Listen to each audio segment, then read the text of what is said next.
The next assessment we're going to look at here is just a stationary or static split squat. With this, really the main points that I'm looking for, first and foremost, are they comfortable in a split position? I've found recently that a lot of people just don't have comfortability or familiarity with that split squat position, and personally I do a ton of work out of that split position, so we want to make sure that we have comfort in this. A couple of indicators for that, go ahead now. We'll see them push back onto the heel when they stand out. Go ahead and do a couple. This could be a mechanical restriction.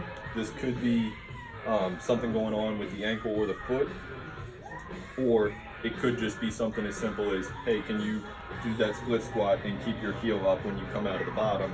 You simply verbalize it to them, and then all of a sudden they can get it. That's a good indicator to me that they just have lack of familiarity with the position, but there probably aren't any mechanical restrictions. But if I get Hannah to come back around to the front here, what we'll also typically see is on the back leg, we'll see that knee track out laterally when they descend down into the bottom, or we'll see this front leg collapse medially or have a dynamic valgus collapse. These are both very common. On the first one with the back leg, go ahead and do it one more time. When that knee tracks laterally, what this typically is indicative of is either glute muscles that are overly tight and they're pulling the femur into external rotation, not allowing that knee to track how it should, or the adductors aren't strong enough to hold the femur in place, and thus it kind of drifts away and tracks laterally to the outside of the body.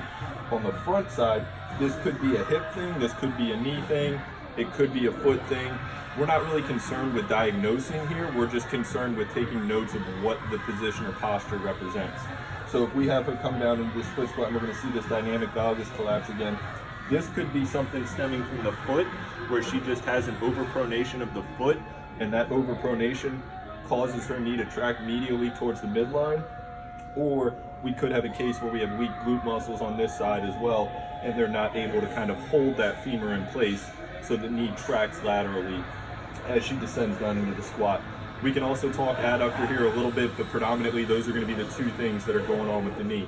Again, I'll always ask, go ahead down in. This time when you come down, I want you to try to keep your knee over the top of your toe.